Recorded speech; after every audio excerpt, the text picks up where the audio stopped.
अस्सलाम वालेकुम नाज़रीन, आप देख रहे हैं प्रोग्राम दो टोक। मैं हूं किरण नाज। तहरीक इंसाफ के लिए मुश्किलात ऑब्वियसली बढ़ती जा रही हैं। पार्टी के चेयरमैन पहले ही तोशाखाना केस में जेल में हैं, अब वाइस चेयरमैन शाह महमूद कुरैशी साहब को भी FIA ने गिरफ्तार कर लिया है और ज़रा ऐसा बता रहे हैं कि शाह महमूद कुरैशी को साइफर गुमशुदगी केस में गिरफ्तार किया गया है।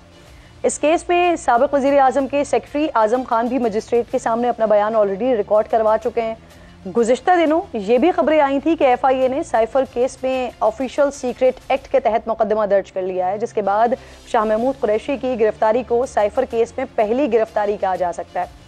अब यहाँ पर इम्पॉर्टेंट बात यह है कि सदर ने आज ही ऑफिशियल सीक्रेट एक्ट तरमीमी बिल पर दस्तखत किए हैं, जिसके बाद ये कानून की शक्ल इख्तियार कर चुका है। सवाल यहाँ ये उठता है कि क्या गिरफ्तारी के लिए ऑफिशियल सीक्रेट तरमीमी बिल के कानून बनने का इंतजार किया जा रहा था कि आजम खान का मजिस्ट्रेट के सामने दिया गया बयान साबिक वजीर खारजा शाह महमूद कुरैशी के लिए मुश्किलात का बाइस बन सकता है। गिरफ्तारी से पहले शाह महमूद कुरैशी ने बड़ी धुआंधार प्रेस कॉन्फ्रेंस की और गैर मुल्की सफीरों से मुलाकात की तस्दीक भी की। साथ ही मुश्तरका मफादात काउंसिल के फैसलों और इलेक्शन में इल्तिवा के मामले पर सुप्रीम कोर्ट जाने का ऐलान भी किया है। मुश्तरका मफादात काउंसिल के फैसलों पर मुखालिफिन ही नहीं, साबिका हुकूमत के जो अपने हैं वो भी उंगलियां उठा रहे हैं। नून लीग की अहम इत्तेहादी जमीयत उलमा इस्लाम के सेनेटर कामरान मुर्तज़ा ने CCI के फैसले को मानने से इनकार। अच्छा, यहाँ पे नाज़रीन हैरान कुन बात यह है कि कामरान मुर्तज़ा साहब जिस फैसले को ना मानने का ऐलान कर रहे हैं, मेरे ही प्रोग्राम में बैठकर उनकी पार्टी के रहनुमा और PDM के तर्जुमान हाफिज़ हमदुल्ला साहब इसी फैसले की बुनियाद पर इलेक्शन कमीशन के इक़दाम की न सिर्फ हिमायत कर रहे थे बल्कि तौजीहात तक पेश कर रहे थे। मैं इलेक्शन कमीशन को जिस रुख पे वो जा रहा है कि वो कहते हैं कि 90 दिन में ये सब कुछ नहीं हो सकता है, मेरे लिए इतने वक्त दरकार है, तो फिर ठीक है, फिर मैं क्यों एतराज करूँ। अब ये सिर्फ UI की बात नहीं है, पीपल्स पार्टी की क़यादत भी विकेट के दोनों तरफ खेल रही है। मुश्तरका मफादात काउंसिल के इजलास से कबल कमर ज़मान कायरा ने मेरे प्रोग्राम में कहा था कि अगर हुकूमत ने उन्हें कायल कर लिया तो CCI में मरदमशुमारी के नताइज की मंजूरी दे देंगे। इसके बाद फिर सबने देखा कि वज़ीर आला सिंध ने मरदमशुमारी की मंजूरी दी, सब ने इत्तेफाक किया और असम्बली कबल अज़ वक्त तहलील कर दी गई। अब पीपल्स पार्टी के तर्जुमान फैसल करीम कुंडी न सिर्फ असम्बली तहलील करने की मुखालफत कर रहे हैं बल्कि हल्का बंदियों के मामले पर अदालत जाने का उनकी जानिब से दिया जा रहा है। अच्छा, दूसरी जानिब नाज़रीन, नून लीग का कहना है कि तमाम फैसले इत्तेहादी हुकूमत में सबके इत्तेफाक से हुए हैं। अब इस इख्तिलाफ का कोई फ़ायदा नहीं है बल्कि उल्टा नुकसान ही होगा। तो सुप्रीम कोर्ट बार्ड पहले ही इलेक्शन 90 रोज़ में करवाने और नई मरदमशुमारी के नताइज की मंजूरी का मुश्तरका मफादात काउंसिल का जो नोटिफिकेशन है उसे मुअत्तल करवाने के लिए सुप्रीम कोर्ट का दरवाज़ा खटखटा चुकी है। इन्हीं सारे अहम मामलात और मौज़ूआत पर बात करने के लिए प्रोग्राम में आज मेरे मोअज़्ज़ज़ मेहमानों में मुझे नईम पंजोता साहब ज्वाइन करें। स्टूडियो में मेरे साथ मौजूद हैं वकील है पाकिस्तान तहरीक इंसाफ के, इसके अलावा सीनियर एनालिस्ट हैं सलीम बुखारी साहब प्रोग्राम में मुझे ज्वाइन कर रहे हैं, और साथ साथ सीनियर एनालिस्ट अतहर काज़मी साहब भी मेरे साथ मौजूद हैं। आप तीनों मेहमानों को मैं खुशामदीद कहती हूँ। नईम साहब, आपसे ज़रा बात का आगाज़ करते हैं। FIA ने सर शाह महमूद कुरैशी साहब को गिरफ्तार कर लिया। आपकी पार्टी की जानिब से जो कहा जा रहा था कि उन्हें सुफरा से मुलाकात की वजह से गिरफ्तार किया गया, लेकिन अब FIR हमारे सामने आ गई है और ये वही साइफर वाला मुकदमा है जो दर्ज किया गया था और उस पर गिरफ्तार किया गया है। अब इस पर कार्रवाई क्या हो सकती है आगे? देखें जी, इंक्वायरी जो है कंडक्ट की गई थी, जो शुरू हुई थी FIA ने स्टार्ट की थी, उसके हवाले से खान साहब को भी इसी तरह से FIA ने बुलाया, नोटिस भेजे और खान साहब वहाँ पर पेश हुए, अपना मौक़िफ़ अपना बयान जो है वो रिकॉर्ड करवाया। रिकॉर्ड ये करवाया हमने कानूनी पहलुओं को देखते हुए सारी उनको जो लीगल साइड थी वो कवर करके दी। बाकी क्योंकि इस केस के रिलेटेड शाह महमूद कुरैशी साहब ने जो अपनी स्टेटमेंट देनी थी या खान साहब ने उन्होंने अपना बयान देना था, तो उसमें बेसिकली उन्होंने यही स्टेटमेंट दी कि जो ओरिजिनल कॉपी है वो फॉरेन ऑफिस के पास होती है और जो उसकी जो कोड की शक्ल में होता है और जो उसको क्लासिफाइड करके आगे जो कॉपियाँ हैं वो मुख्तलिफ जगह के ऊपर 5 जो है मुख्तलिफ जगहों पे जाती हैं, जिसमें PM साहब, प्रेसिडेंट साहब, सुप्रीम कोर्ट और वो सारा आपको भी पता है। तो वो उस हवाले से वाज़ह तौर पर उन्होंने जवाब दिया और ये कहा कि ना तो मैंने कोई उसको घुमाया है, क्योंकि जो अगर एक तरफ घुमाने का इल्ज़ाम लगाया जाता था कि खान साहब ने उसको घुमा दिए, और खान साहब तो खुद इस बात का एतराफ़ कर चुके हैं ना कि जी उनके पास थी लेकिन फिर वो गुम गई।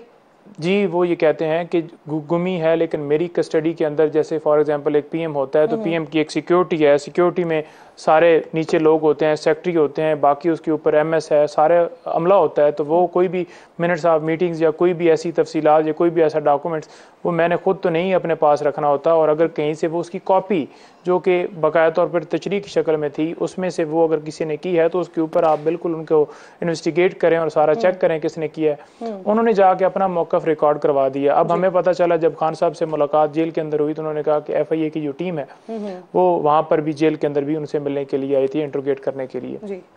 उसके बाद ये हुआ कि शाह महमूद कुरैशी के हवाले से आज प्रेस कॉन्फ्रेंस जो है वो कर रहे थे और उसके बाद उन्हें गिरफ्तार किया गया। इस FIR के हवाले से हमें कोई पता नहीं था। की तरफ से एक क्वेश्चन भी दिया गया था जो शाह साहब ने लेने से इनकार कर दिया था।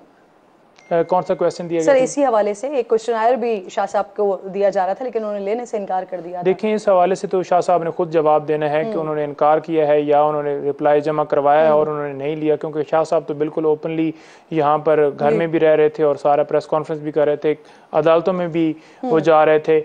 अब इस FIR के हवाले से हमें कोई पता नहीं था कि ये पहले FIR हुई है। इस FIR में सेक्शन 5 और सेक्शन 9 का तस्करा किया गया है, उसमें क्या सजाएं हो सकती हैं? देखें ये ऑफिशियल सीक्रेट एक्ट आज ही हमें पता चला है कि पास हो गया, इसको हम डिटेल से देखेंगे। उसके लिए डेफिनेटली फिर बेल का प्रोसीजर है, बेल अप्लाई करने के लिए, क्योंकि उन्होंने जिस तरह से गिरफ्तार किया है उसके अंदर वारंट थे या बगैर वारंट के उन्होंने गिरफ्तार किया, उन्हें कोई पता नहीं है कि किस तरह से गिरफ्तार, और ना हमें कोई पता था क्योंकि FIRs के हवाले से कोई हमें इन्फॉर्मेशन नहीं थी कि कोई FIR हुई। अभी पिछले प्रोग्राम में मैं बैठा हुआ था और वहाँ पर भी ये डिस्कस हो रहा था कि सुनने में आया FIR हुई लेकिन मंजर आम पे नहीं आई। अगर FIR को उन्हें भी पता होता तो वो पहले उसमें प्री रेस्ट करवा लेते या प्रोटेक्टिव की तरफ जाते, क्योंकि कोई इन्फॉर्मेशन नहीं थी और अचानक से उठाया गया और ये FIR मंजर आम पे। अब जब आपने FIR भी देख ली है, अब जब गिरफ्तारी भी हो गई, तो आपको लगता है कि इतनी आसानी से इसमें जमानत मिल सकती है इस सारे मामले में? ऑफिशियल सीक्रेट एक्ट का मामला देखें, एक्ट जो भी हो, ऑफिशियल सीक्रेट एक्ट हो या कोई भी उसके ऊपर जुर्म हो, आपने देखना है कि उस बंदे का उस केस के हद तक क्या रोल है। रोल देखना होगा कि कैसे शवाहिद जो हैं उसके खिलाफ मिल रहे हैं, कैसा उसके ऊपर ये जुर्म जो है वो साबित किया जा रहा है। वो सारी रोल को तो हम माइनस नहीं कर सकते ना, वजारत खारजा उनके पास थी, उनकी वजारत में होते हुए सारा मामला हुआ है। जुर्म देखना है कि उन्होंने किया क्या है। अगर क्लासिफाइड फॉर्म में वो कॉपी जो है वो आगे गई है और उसको हेड ऑफ द डिपार्टमेंट तो वही थे। जी हेड ऑफ द डिपार्टमेंट वो थे, लेकिन उसको देखना ये है कि क्या उन्होंने जो ये इल्ज़ाम लगाया जा रहा है चोरी करने के हवाले से और लहराने के हवाले से, क्या ये वो साबित उस हवाले से जो है प्रोसिक्यूशन जो है वो साबित कर पाती है। ये तो अदालत ने फैसला करना है। FIR जस्ट जो भी होती है वो फर्स्ट ऑडियो सामने आई, जिसका ऑलरेडी पहले भी एतराफ हो चुका था, जो ऑडियो सामने आई उसमें शाह महमूद कुरैशी साहब भी थे, उसमें असद उमर साहब भी थे, उसमें आजम खान साहब भी थे, उसमें इमरान खान साहब भी थे। जो ऑडियो सामने आई जिसमें मिनट्स की तब्दीली की बात हो रही थी सर, देखिए ऑडियो अगर कोई सामने आई है तो वो बिल्कुल रिकॉर्ड का हिस्सा होगी। और FIR का जो मकसद होता है वो FIR मीन के फर्स्ट इन्फॉर्मेशन रिपोर्ट, वो ऐसे ही दर्ज होती है कि आप जाके एप्लीकेशन देते हैं तो वो दर्ज हो जाती है। अगर इंक्वायरी जो चल रही थी उसके ज़ुमरे में FIA ने समझा कि ये जो है जुर्म इनका बनता है, उन्होंने FIR दर्ज कर दी। अब इस सारी चीज़ की फाइंडिंग जो है वो सारी रिपोर्ट जमा होगी, वहाँ पर शहादत होगी, सारे गवाह पेश होंगे जिन जिन लोगों का रोल है। जैसे कि आप खुद ही फरमा चुकी हैं इस प्रोग्राम शुरू करने में कि आज़म खान को जिस तरह से वो स्टेटमेंट ली गई, आपको पता है कि वो गिरफ्तार किस तरह से हुए और फिर उनको किस तरह से अचानक से किसी गुमनाम अदालत में पेश किया गया और सारी सूरत हाल सारी दुनिया के सामने है। तो उनके बयान की क्या वैल्यू होगी और कोई भी आपका लाएहमल क्या है, आप इस मामले में क्या करने जा रहे हैं? देखें चेयरमैन PTI की हद तक तो हम बिल्कुल प्रोटेक्टिव बेल की तरफ हम इंशाल्लाह जाएंगे और इनकी शाह महमूद कुरैशी साहब हैं, इनकी भी डेफिनेटली, क्योंकि पोस्ट अरेस्ट बेल अब अरेस्ट उनकी जो है डल गई है और उसके बाद पोस्ट अरेस्ट बेल होती है, गिरफ्तारी से पहले आप प्री अरेस्ट में जा सकते हैं। तो वैसे ही जमानतें मनसूख हो रही हैं, तो इसमें कैसे मिलेगी जमानत? किन की जी? खान साहब की बात करें। देखिए खान साहब की जमानत जो मनसूख हुई हैं वो भी बिल्कुल लीगली तौर पर मनसूख नहीं हुई और उसमें जवाब ये रखा गया कि खान साहब पेश नहीं हुए, अज़्म जो है हाजिरी की वजह से उन्होंने खारिज किया। तो हम ये कह रहे हैं कि chief justice Islamabad chief justice Islamabad high court जो है उन्होंने वाज़ेह जो है ऑर्डर किया है जिसके अंदर यह है कि वीडियो लिंक के जरिए भी जेल के अंदर हाजिरी या किसी जगह के ऊपर भी हाजिरी लगाई जा सकती है। और दूसरा ये उन्होंने कहा है कि हम ये इस्तदा कर रहे थे कि खान साहब को अदालत के अंदर प्रोड्यूस किया जाए, जो कि प्रोड्यूस नहीं किया गया है, वो अदालत कर सकती थी। अब प्रोटेक्टिव बेल की हद तक, जैसे कि आपको पता है कि शहरियार अफरीदी को आप जो गिरफ्तार थे उनको मिली कि 3 MPU के तहत इनको गिरफ्तार किया गया, तो मजीद किसी मुकदमे में गिरफ्तार ना किया जाए, तो इस तरह से प्रोटेक्टिव बेल मिल सकती है। बंदा आपका पॉइंट ऑफ व्यू आ गया। बुखारी साहब बहुत शुक्रिया। अस्सलाम वालेकुम सर, ये फरमाइए, ये सदर साहब की दस्तखत के बाद आज जो ये ऑफिशियल सीक्रेट एक्ट तरमीमी बिल है वो कानून बना और आज ही उसकी उस हवाले से पहली गिरफ्तारी भी हो गई है, शाह महमूद कुरैशी साहब को गिरफ्तार कर लिया गया। तो क्या सर कार्रवाई के लिए इस बिल का इंतजार किया जा रहा था?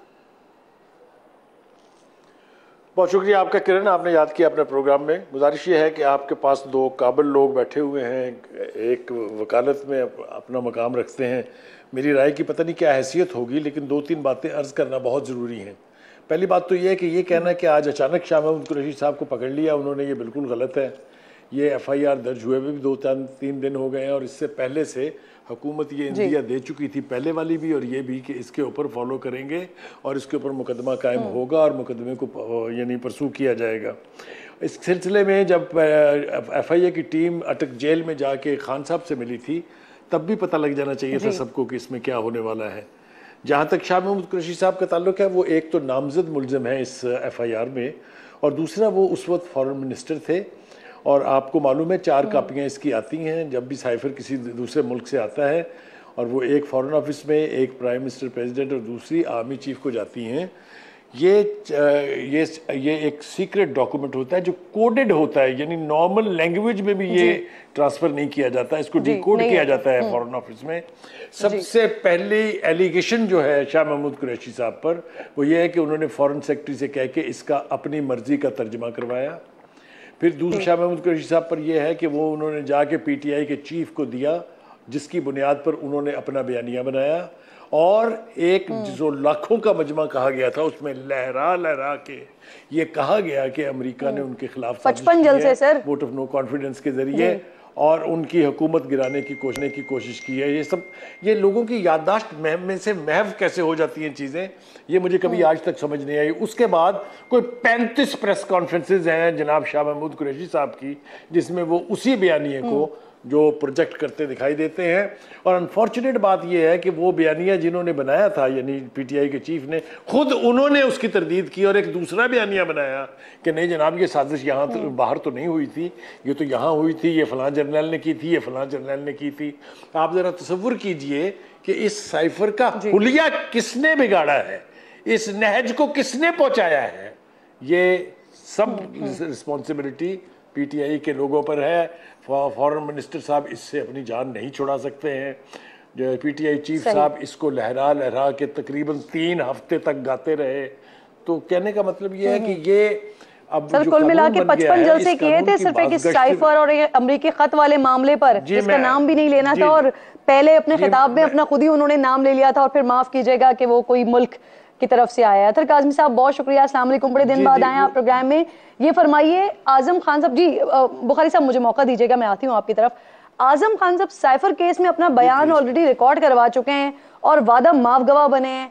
आपको लगता है शाह महमूद कुरैशी साहब बड़ी आसानी से बाहर आते हुए दिखाई दे रहे हैं? क्योंकि जो साइफर है ये जहां से बाहर आया है वो तो शाह साहब की वजारत और इस केस में एक बड़ी रिस्पॉन्सिबिलिटी उनके ऊपर बनती है। जी बिल्कुल, देखिए पहली बात तो एक चीज़ जो इत्मीनान बख्श है कि इनवारुल हक काकड़ साहब की जो हुकूमत आई थी तो हमें थोड़ी सी परेशानी थी कि शायद जो है आइन और कानून के मुताबिक जो 16 माह से मामलात चल रहे थे उसमें किसी किस्म का तातुल आ जाएगा। जो कुछ उस्मान डार की वालदा के साथ पंजाब की निगरान हुकूमत कर रही है आइन और कानून के मुताबिक, तो हमें खदशा था कि ये ना हो कि कहीं वफाक में आइन और कानून का उस तरह ख्याल न रखा जाए। पर हालिया दिनों में, चंद ही दिनों के अंदर काकड़ साहब की काकड़ साहब की हुकूमत ने यह साबित कर दिया कि वो आइन और कानून के मुताबिक चलेंगे। और इन्हीं दिनों में एक और मुकदमा भी दर्ज हुआ है काकड़ साहब की हुकूमत में कि एक सोशल मीडिया एक्टिविस्ट है जो बरतानिया में लोगों के पीछे कैमरा शैमरा लेके उनसे नामुनासिब रवैया उसका होता है, उसके ऊपर दहशत गर्दी का मुकदमा इसमें इस्लामाबाद में हुआ है।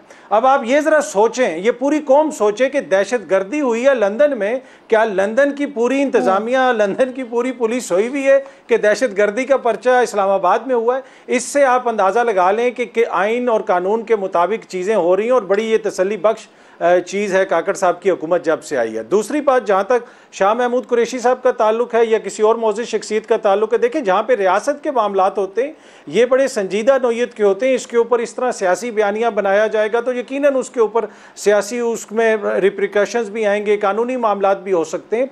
लेकिन ये साइफर के ऊपर 2 नेशनल सिक्योरिटी कमेटी के अलामिये आए थे, तो क्या वो साइफर बदल के अस्करी क़यादत आपकी इस बात से ना मुझे वो वाकया अभी याद आ गया। अभी पिछले दिनों जो जज दिलावर साहब के साथ हुआ कि यहाँ पर फैसला यहाँ पर होता है, लेकिन वहाँ वो शायान साहब और जो दीगर लोग हैं वो किसी को भी जज समझ के और उनके पीछे भागना शुरू हो जाते हैं। तो अगर आप इसकी मिसाल दे रहे हैं तो ये भी जो हुआ वो भी गलत हुआ। मुकदमा यहाँ हुआ था, फैसला यहाँ हुआ था, तो जो होना चाहिए था वो यहीं हो जाना चाहिए था। लंदन में ये सब कुछ क्यों हो रहा था? वही मैं कह रहा हूँ कि शायान अली ने दहशतगर्दी लंदन में की है, पर लंदन की इतनी नाकारा पुलिस है, इतनी नाकारा इंतजामिया कि उधर दहशतगर्दी का कोई मुकदमा दर्ज नहीं हुआ। हमें वो मैं यही अर्ज कर रहा हूँ कि नापसंदीदा अमल और कोई चीज़ जिसमें कोई काबिल मजम्मत हो और उसमें और दहशतगर्दी में फ़र्क होता है। दूसरी बात, जहाँ तक ये साइफर की जी शक्ल बदल दी गई, तो क्या वो जो नेशनल सिक्योरिटी कमेटी बैठी थी तो उनको पता ही नहीं चला किसी को भी कि ये शाह महमूद कुरैशी साइफर की शक्ल बदल के हमारे सामने पेश कर दी उन्होंने, और उन्होंने अमेरिका की मजम्मत भी कर दी। और मोजेस एक शख्सियत ने प्रेस कॉन्फ्रेंस करके बरमला इस चीज़ का कहा कि जी यकीनन जो है मुदाखलत हुई है पर साजिश नहीं हुई है। तो ये तो इसमें तो कोई दो राय नहीं है साइफर वाले मामले पे। हाँ, जहाँ पे वो गुम हुआ, इस तरह डॉक्यूमेंट कहीं पे चला गया है, उसकी जरूर तहकीकात होनी चाहिए, इसलिए कि ये नेशनल सिक्योरिटी का मामला है। सर, वो जो साइफर है वो जो डिकोड करने के बाद जो उसके मिनट्स रखे जाते हैं सामने, वो मीटिंग में रखे जाते हैं ना सामने। साइफर तो ऐसा डॉक्यूमेंट नहीं है कि वो हर कोई पढ़ सके, और मिनट्स के हवाले से जो ऑडियो हमारे सामने मौजूद है।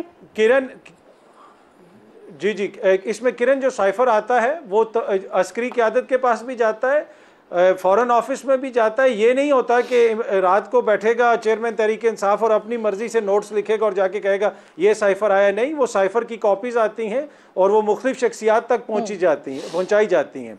बाकी उसका जो सियासी इस्तेमाल है उसके ऊपर बहस हो सकती है, लेकिन मैं ये कैसे मान सकता हूं कि इतनी बड़ी जालसाजी की गई कि नेशनल सिक्योरिटी कमेटी जहां पे इतनी मौजूद शख्सियात बैठी हुई थी, उनको एक दफ़ा शहबाज शरीफ साहब की क़यादत में भी क्या पूरी पीडीएम की हुकूमत जाली साइफर के ऊपर बैठ के उन्होंने नेशनल सिक्योरिटी कमेटी की इजलास बुला लिया था। तो ऐसी बात नहीं है। हाँ, उसकी गुमशुदगी के ऊपर यकीनन तहकीकात होनी चाहिए अगर कोई ऐसा मामला है तो।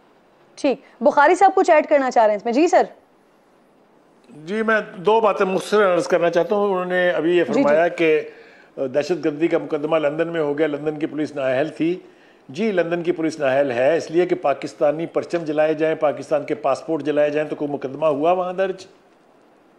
जो विच हंट की गई वहाँ पर जाने वाली खवातीन की, उसके ऊपर हुआ कोई मुकदमा वहाँ दर्ज? तो जब पाकिस्तान के परचम और पासपोर्ट जलेंगे तो मुकदमे पाकिस्तान में दर्ज होंगे और होने चाहिए। ये कोई पॉलिटिकल एडवांटेज नहीं ले सकता कि जनाब मैं पाकिस्तान का झंडा जलाऊंगा, मैं पाकिस्तान का पासपोर्ट जलाऊंगा, कर लें जो करना है। ये तो कोई बात नहीं। एक बात तो ये है। दूसरी बात ये है कि साइफर वो नहीं है जो कहा गया था। खुद माना बाद में कि अमेरिका का कोई कसूर नहीं है इसमें। पहले ये कहा गया कि अमेरिका साजिश कर रहा है वोट ऑफ नो कॉन्फिडेंस के जरिए मेरी हुकूमत गिराने की। बाद में खुद कहा गया नहीं मुझसे तो वो गलती होगी, that is behind my back. For God sake let the facts be facts. जी सही, ठीक है सर। मैं जरा थोड़ी सी बात को आगे बढ़ाना चाह रही हूँ। आज वो इख्तलाफात की खबरें भी पीटीआई के अंदर आ रही थी, तो मौजूदगी का फायदा उठाऊंगी पंजोता साहब के। आपके साथी वकील सर शेर अफजल खान, उन्होंने कानूनी टीम और कोर कमेटी में गद्दारों की मौजूदगी के इल्जामात लगाए। कौन है वो गद्दार? देखें, ये ट्वीट रात को जो है शेर अफजल मरवत साहब ने किया, हमने भी देखा और फिर उनसे रब्ता भी किया गया, और उन्होंने ये कहा कि मुझे, क्योंकि हमारी कोई मीटिंग हुई थी लीगल हवाले से, तो उन्हें ये लगता है कि वो लीक हुई, और लीक जब हुई है तो उन तक जो है वो बकाया तौर पर थ्रेट्स आए हैं, तो लिहाजा उनकी जान को ख़तरा है, और उन्होंने इस तरह से ट्वीट भी किया। लेकिन अभी वो बिल्कुल शेर अफजल मरवत साहब ठीक हैं, कोई इसी हवाले से अगर कोई ख़तरा था रात की हद तक शो भी उन्होंने किया है। लेकिन साथ ये बताता जाऊँ कि जो उन्होंने ये बात की, अब इस बात की तस्दीक तो वो खुद कर सकते हैं कि उन्हें कौन लगता है। और जब वो सारी बात पीटीआई के अंदर सारे दोस्तों ने की, वहाँ पर कोर कमेटी के हवाले से खबर चलाई गई जियो न्यूज़ के ऊपर, और कहा गया कि जी आपस में कोई लड़ाई। साबिक गवर्नर केपी शाह फरमान साहब, अभी थोड़ी देर पहले उनका वीडियो स्टेटमेंट आया, वो कह रहे हैं मुझ समेत 3 मजीद लोग हैं जिनको गद्दार कहा जा रहा है। इसी वजह से उन्होंने अपनी राय भी जुदा कर ली है। तो 3 मजीद और राय जुदा नहीं की उन्होंने, जो बयान दिया है मुझे पता है, मुझे भी उन्होंने भेजा, अभी भी मेरी उनसे रास्ते में बात हो रही थी। वो उन्होंने ये कहा है, जो शाह फरमान साहब हैं, उन्होंने कहा है कि मैं, क्योंकि पहले भी मैंने कोई हल्के से इलेक्शन नहीं लड़ा किसी तरह से, और मुझे गवर्नर बनाया, खान साहब ने बनाया, और मेरी फैमिली आज से पहले भी, ये मेरे अबाओ अजदाद या मेरे बुजुर्ग जो हैं उन्होंने कोई इलेक्शन नहीं लड़ा, और मैं आगे भी इंटरेस्ट नहीं रखता, यानी कि उनके ऊपर जो पीटीआई के साथ गद्दारी, जी बिल्कुल साथ हैं, और उन्होंने कहा कि मेरे ऊपर जो गद्दारी का इल्जाम लगाया जा रहा है कि मैं गद्दारी क्यों करूंगा, किस वजह से करूंगा, यानी कि मेरे इंटरेस्ट नहीं है इस हवाले से। आपकी बात हो गई तो इसलिए आपसे पूछ रही हूँ जी। एक तो वो खुद हो गए, बाकी 3 और कौन? एक फैसल साहब हैं, फैसल खान है, और एक जो है वो शौकत यूसुफ जई का नाम है, और ये पोस्ट जो है बाहर एक शहरियार साहब हैं, उन्होंने यूके में फैसल जावेद, सेनेटर फैसल जावेद की बात कर रहे हैं? नहीं फैसल जावेद, ये और फैसल हैं इधर मेरा ख्याल में, कोई अपराबाद या इस इलाके से, मैं मतलब एग्जैक्ट नहीं उनको। ये वो 3 लोग हैं जिनको गद्दार कहा जा रहा है पार्टी के अंदर? इनको नहीं, पार्टी के अंदर नहीं, ये एक ट्वीट सर्कुलेट हुआ, वहाँ पर जो है एक बाहर से शहरियार साहब हैं, उन्होंने एक ट्वीट किया और उससे जो है साथ में ये जोड़ा गया, क्योंकि ये जो है बाकायदा तौर पर जो है इन्होंने ट्वीट किया कि गद्दार लीगल टीम के अंदर भी है और उनके अंदर भी है, और हमारी जो प्लानिंग थी वो लीक हुई। अब जो हमारी वो वीडियो के ऊपर जो कॉन्फ्रेंस थी हमारी, लोगों ने अभी तक पकड़ा नहीं कौन है गद्दार लीगल टीम के अंदर? देखें, कोई ऐसा मुझे तो नहीं लगता, क्योंकि मैं खुद उसमें शामिल था, और जो डिस्कशन हो रही थी उसके अंदर कोई ऐसी डिस्कशन नहीं थी जो कि कोई पब्लिकली जिससे नुकसान हो सकता है। फॉर एग्जांपल डिस्कशन थी कि केस कब लगा है, किस में कौन पेश होगा। कमेटी बनाई पार्टी ने बिल्कुल इसके ऊपर जो है शेर अफजल मरवत साहब से पूछा है, और उनसे बिल्कुल उन्होंने कहा है कि आपने ये कैसे स्टेटमेंट दी है बगैर कोर कमेटी से या किसी से पूछे, और उसकी तरदीद करते हुए फिर जो है बाकायदा तौर पर शेर अफजल मरवत साहब ने वो ट्वीट डिलीट किया। ठीक है आगे इलेक्शन के मामला भी हैं जिसमें मुस्लिम लीग नून, पाकिस्तान पीपल्स पार्टी और डिले इलेक्शंस के हवाले से मेरे मेहमान साथ ही मौजूद हैं। एक छोटा सा ब्रेक लीजिए, वापस आते हैं ब्रेक के बाद। प्रोग्राम में एक बार फिर जी आपको खुशामदीद कहती हूँ। मेरे मौजूद मेहमान मेरे साथ मौजूद हैं। अथर, आज शाह साहब ने जो प्रेस कॉन्फ्रेंस की उसमें उन्होंने तस्दीक की जो गैर मुल्की सफ़ीर है उनसे मुलाकातों की। याद होगा आपको, खान साहब माजी में पीटीआई वाले जो अपोजिशन रहनुमाओं से मुलाकातें हो रही थी, न सिर्फ उस पर सवालात उठाते रहे बल्कि इसको साजिश और गद्दारी से जोड़ते रहे थे। तो जो कल गलत था वो आज सही तो नहीं हो सकता ना अथर? जी, पहली बात तो किरण ये बिल्कुल क्लियर होनी चाहिए कि ये जो एक दूसरे को गद्दार करार देने वाले मामलात हैं ये बंद होने चाहिए। बड़े अनफॉर्चुनेट है, पाकिस्तान की कोई सियासी जमात गद्दार नहीं है, पाकिस्तान का कोई सियासतदान गद्दार नहीं। इख्तलाफात हैं, हाँ उनमें कमियां हो सकती हैं, उनकी पॉलिसीज़ पे तनकीद हो सकती है, और ये जिस वक्त तहरीक इंसाफ की हुकूमत थी और उस वक्त भी मेरा यही मौक़िफ़ था, और कई दफ़ा मैंने टीवी पे अर्ज़ किया कि ये नहीं होना चाहिए और ये इंतहाई अनफॉर्चुनेट है। अब जहाँ तक ये ताल्लुक़ है कि उन्होंने कहा कि सफ़ीरों से मुलाकात हुई, तो देखें ये तो एक नॉर्मल है, पिछले दौर में भी होती थी, इस दौर में भी होती थी और आगे भी होती रहेंगी। लेकिन इस पर तहरीक इंसाफ को खुद भी सोचने की ज़रूरत है। अगर आप दूसरों पर इल्ज़ामात लगाते थे, अगर कोई किसी सफ़ीर से मिल ले और उसके ऊपर आप कैंपेन शुरू कर देते थे, तो आप खुद आप क्यों मिल रहे हैं? ये बिल्कुल वैलिड क्वेश्चन है और बिल्कुल सही चीज़ है जो आपने हाईलाइट की है। बाकी जो शाह महमूद कुरैशी साहब ने कहा कि वहाँ पे हम गए थे, इन सारी चीज़ों का जिक्र हुआ, मुझे नहीं लगता कि मगरिब की तरफ से इस वक्त कोई चेयरमैन तहरीक इंसाफ के हक में कोई बहुत बड़ी चीज़ सामने आएगी। इसलिए कि अगर आप देखें उनका जो बयानिया था वो बयानिया ही अमेरिका मुखालिफ था, साइफर वाला मामला। फिर यूरोपीय यूनियन ने जब उनसे, यूरोपीय यूनियन कहती रही कि जनाब आप यूक्रेन के मामले के ऊपर जो है आप न्यूट्रल ना रहें, इंडिपेंडेंट ना रहें, हमारे साथ दें, तो उन्होंने कहा हम कोई गुलाम है, हम क्यों आपका साथ दें। तो अभी जो ये एक तासुर पाया जाता है कि शायद वहाँ से किसी किस्म की कोई उनको सपोर्ट मिलेगी, मुझे वो सपोर्ट मिलती भी नज़र नहीं आ रही। सही। अच्छा सर, बुखारी साहब ज़रा इस पर मुख्तसर कमेंट कीजिएगा, फिर हम आगे बढ़ते हैं। खान साहब जो अपने इंटरव्यू में एतराफ़ इस बात का कर चुके हैं, जो मैं आगाज़ में पंजोता साहब से भी बात कर रही थी कि साइफर उनके पास था लेकिन फिर वो गुम हो गया था। तो आप समझते हैं सर कि क्योंकि खान साहब का अपना एतराफ़ी बयान भी मौजूद है तो ये ओपन एंड शट केस है सर? पहली बात तो यह है कि जो अतर काज़मी साहब ने कहा अभी, बिल्कुल मैं उनसे 100% एग्री करता हूँ। ये इस वक्त कोई ऐसी तवक्को नहीं रखनी चाहिए पीटीआई को कि वेस्ट की तरफ से उनके लिए कोई बयान आएगा, और जो जवाब उन्होंने दिया वो बिल्कुल मैं 100% उससे एग्री करता हूँ। अब आपके सवाल की तरफ देखिए, गुजारिश ये है कि इस साइफर के बारे में जितने भी एलिगेशन है जिस पर ये मुकदमा बेस कर रहा है या जो एविडेंस उनके पास है वो सारी खुद माशाल्लाह पीटीआई ने ही मुहैया फरमाई है। सबसे पहले पीटीआई चीफ का ये कहना कि here is the cipher, he was not supposed to do that, it is not a public document, it should never brought to the public। दूसरी बात यह है कि ये कहा जा रहा है कि दो जो नेशनल सिक्योरिटी काउंसिल की मीटिंग थी कमेटी की, उसमें ये कहा गया था कि ज़बान ठीक नहीं है, काबिल एतराज़ है, ऑफेंसिव है, लेकिन डिनाई किया गया था कि इसमें किसी किस्म की कोई साजिश है। तो ये जो हम आधा बयान दे देते हैं, आधा छोड़ देते हैं, ये इसकी वजाहत होनी चाहिए। दूसरी बात ये कि उसके बाद उनको तो छोड़ दीजिए कि उन्होंने क्या कहा, खुद जिसने ये इल्ज़ाम लगाया था कि मेरे खिलाफ साजिश हुई है, उसने क्या कहा? उसने कहा कि जनाब ऐसी कोई साजिश वहाँ नहीं हुई, that is behind my back.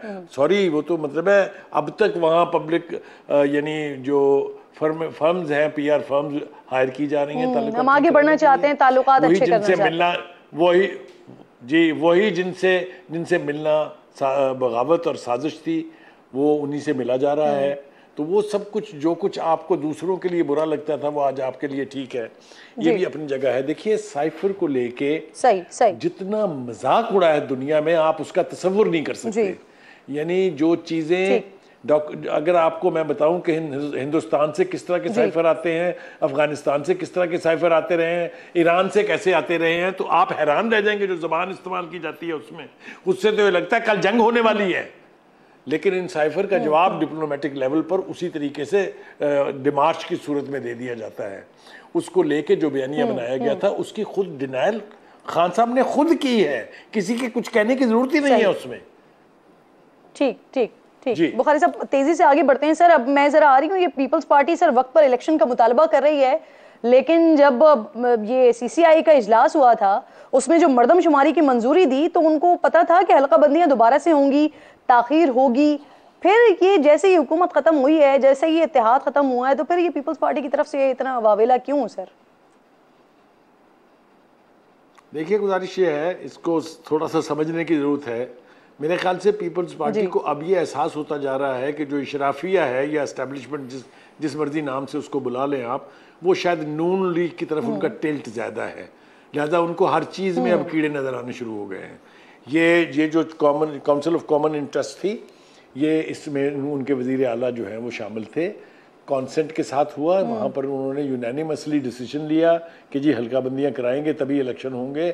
बाद में जो पहले खुर्शीद शाह साहब बोले, फिर उसके बाद कुंडी साहब शुरू हुए, फिर शहरी रहमान साहब शुरू हुई, फिर फिरोज खान, ये जो अब कीड़े नज़र आ रहे हैं उसकी बुनियादी वजह वही है कि उनका ख्याल ये था कि हमें पंजाब में थोड़ी बहुत स्पेस मिल जाएगी और हमारा वो ख्वाब शर्मिंदा ताबीर हो जाएगा कि बिलावल भुट्टो जरदारी साहब जो है वो मुल्क के आइंदा वज़ीर आज़म होंगे।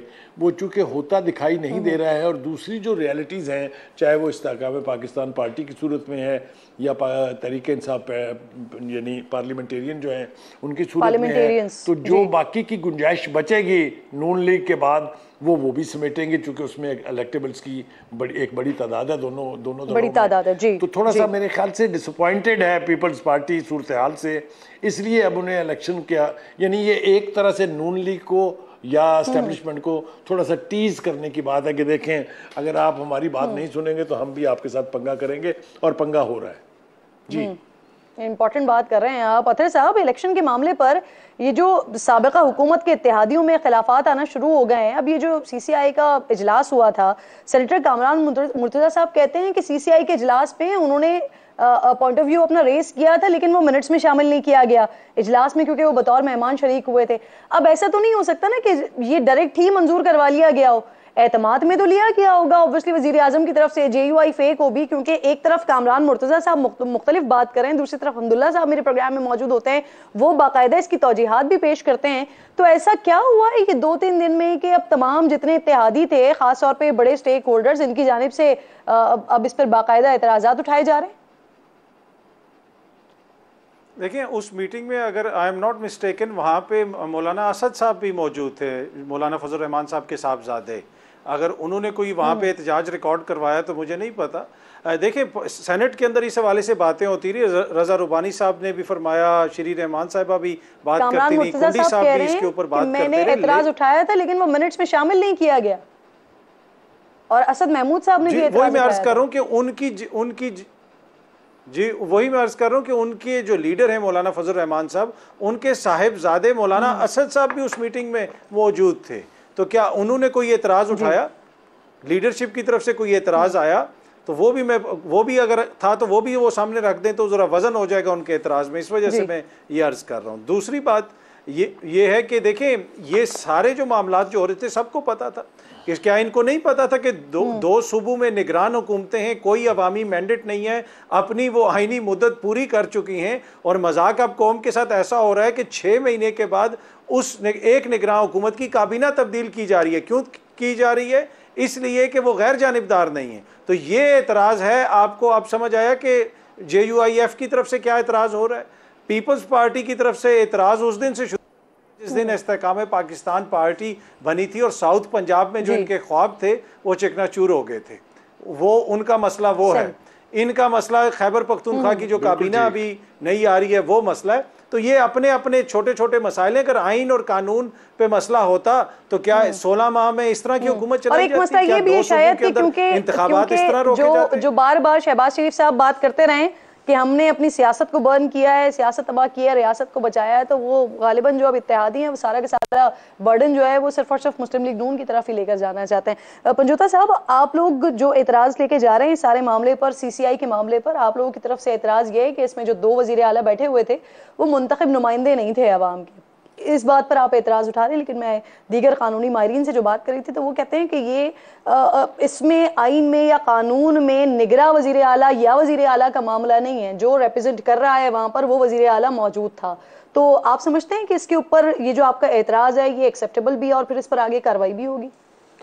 बिल्कुल जी, एतराज़ एक्सेप्टेबल है और ये मामला सुप्रीम कोर्ट के अंदर मंडे को जा रहा है। हम मंडे को एक तो CCI जो है इसको चैलेंज कर रहे हैं और दूसरा जो 90 दिन के अंदर इलेक्शन है वो पाकिस्तान तहरीक इंसाफ उसको करवाने के लिए वो पंजाब के मामले में भी तो गए थे आप? जी, वो गए थे, लेकिन आपको पता ही है कि उसके ऊपर अगर इम्प्लीमेंट ना हो तो उससे पहले आपने देखना है कि आइन के अंदर क्या है। आइन के अंदर अगर 90 दिन है तो फिर आपको अदालत में जाने की ज़रूरत नहीं है, और अदालत में जाने की ज़रूरत तब पड़ती है कि जब कोई आइन तोड़ता है। तो आइन जब टूटा, ठीक है, तो फिर हम हाई कोर्ट में गए, सुप्रीम कोर्ट में गए, वहाँ से जब डिसीजन आ गया वाज़ह तौर पर, लेकिन उसके बावजूद इलेक्शन जो है जी उस तरफ नहीं जाया गया और वो सेम स्टिल जो है वो कंटिन्यू किया गया। अब देखना ये है कि जब सुप्रीम कोर्ट में ये मामला जाएगा, जो कि इस वक्त जानबूझ के किया गया, चीफ इलेक्शन कमीशन साहब जो हैं वो बाकायदा तौर पे आपको पता है जब सुप्रीम कोर्ट में ये मामला टेकअप हुआ और वहाँ पर चीफ इलेक्शन कमीशन साहब को बुलाया गया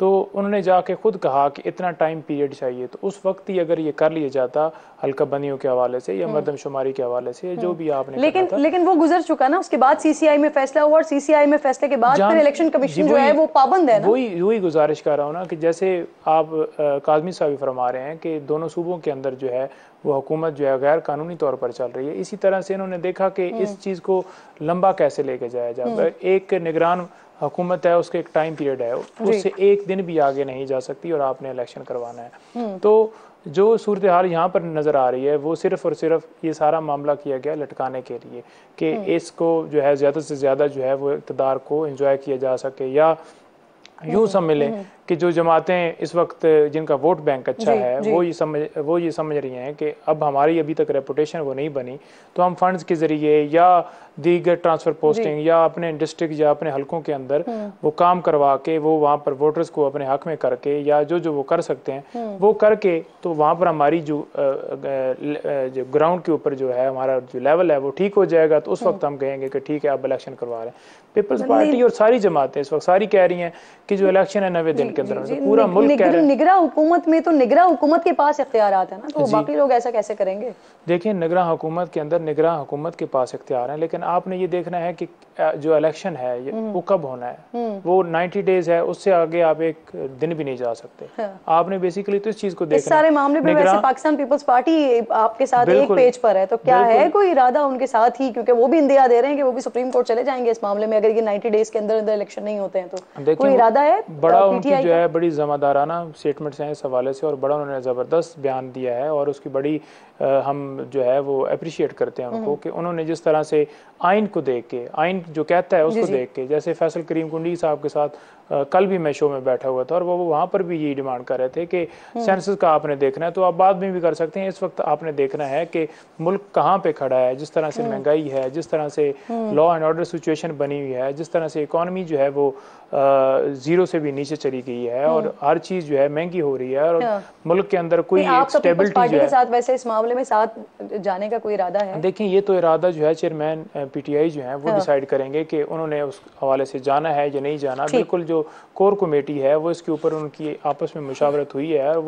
वो मुशावरत हुई है कि क्या जाना चाहिए नहीं जाना चाहिए, लेकिन मशरूत उन्होंने ये कहा है कि पूछेंगे कि क्या जाना चाहिए या नहीं जाना चाहिए। और अगर चेयरमैन पीटीआई कहेंगे कि किसी के साथ बैठना है, इस हवाले से बात करनी है, लेकिन हाँ इलेक्शन के हवाले से जो लेटर लिखा गया कोर कमेटी की तरफ से वो जेल में जाने से पहले तो वैसे उन्होंने इंदिया दिया था ना कि वो आप सबके साथ बैठने के लिए तैयार है, लेकिन लेट्स सी। चलिए, आप कह रहे हैं कि इस पर मुशावरत हुई है। बुखारी साहब जरा सर ये फरमाइएगा, ये वजीर आजम साहब ने चंद रोज पहले ऐलान किया था, साबिक वजीर आजम ने, मियाँ साहब की वापसी के हवाले से, सितंबर में वापसी के हवाले से बात हो रही थी। अब कल मुस्लिम लीग नून के अहम लोग, अहम रहनुमा लंदन जा भी रहे हैं, तो आपको लगता है कि मियाँ साहब वाकई सितंबर में आ जाएंगे या इलेक्शन के इल्तिवा के साथ साथ मियाँ साहब का भी आना इल्तिवा का शिकार हो जाएगा? देखिए, पहली बात तो ये है कि हमें ज़रा रियलिस्टिकली ये समझना चाहिए कि वो आ क्यों नहीं रहे हैं। जब हमें ये समझ आ जाएगा कि वो क्यों नहीं आ रहे हैं तो फिर उस बात को हम आगे बढ़ा सकते हैं। वो इसलिए नहीं आ रहे हैं कि उनके पहले तो डिस्क्वालिफिकेशन का इशू था, चलिए वो तो हमने इंटरप्रेट कर लिया कि चूँकि कानून पास हो गया है, इलेक्शन कमीशन के रूल्स जो हैं अब वो भी अमेंड हो गए हैं और उनकी जो मुद्दत है वो 5 साल से ज़्यादा नहीं जा सकती, चलिए वो नाअहली तो उनकी ख़त्म हो गई। लेकिन जिस मुकदमे में उन्हें सज़ा हुई है उसके लिए उनका वापस आना, अपने आप को सरेंडर करना कोर्ट में, ये बहुत ज़रूरी है और ये अमल नहीं हो सकता जब तक बंदयाल साहब चीफ जस्टिस बैठे हुए हैं। ये किसको नहीं पता क्यों लोग इसके ऊपर छुप के डायरेक्ट बात नहीं करते हैं। नहीं होने देंगे वो उनकी ज़मानत। जी आप ले लीजिए कमेंट, मैंने आपको बता दिया कि जब तक बंदयाल साहब बैठे, जब तक बंदयाल साहब बैठे, जब तक नहीं आते मियां साहब, गारंटी नहीं होगी कि उनको जेल नहीं भेजेंगे। जी ठीक, सही है, ठीक है। अब अतर साहब, पीटीआई पार्लियामेंटेरियंस, परवेज खटक साहब का आज पहला पावर शो था और बड़ा अच्छा शो उन्होंने कर दिया और साथ साथ उन्होंने ये भी कह दिया है कि अगले इलेक्शन में अगर पीटीआई का सफाया नहीं कर दिया तो उनका नाम बदल देंगे। सर, ये तो हम देखते हैं कि किसी पार्टी का सफाया करना इतना आसान नहीं होता, लेकिन इस वक्त सिनेरियो को देखते हुए आपको ये बात मुमकिन नजर आ रही है? जी, मुझे लगता है उनकी बात में वज़न है। वो ना सिर्फ केपी के, वो पंजाब में, पूरे मुल्क में बड़े पैमाने पे सीटें लेंगे। इस्तेकाम पाकिस्तान और पीटीआई पार्लियामेंटेरियन ये मिल के अगली हुकूमत बनाएंगे और 2/3 से इनकी हुकूमत बनेगी। जी बिल्कुल, मैं एग्री करता हूँ उनसे। चलें, बहुत बहुत शुक्रिया आपका। अतर काज़मी साहब मेरे साथ मौजूद थे, सलीम बुखारी साहब आपका भी शुक्रिया, नहीं बहुत बहुत शुक्रिया आपका। प्रोग्राम का वक्त खत्म हो गया है। इंशाल्लाह नाज़रीन से मुलाकात होगी कल। अपना और अपने मुल्क का खास ख्याल रखिए। अल्लाह ने के बाद।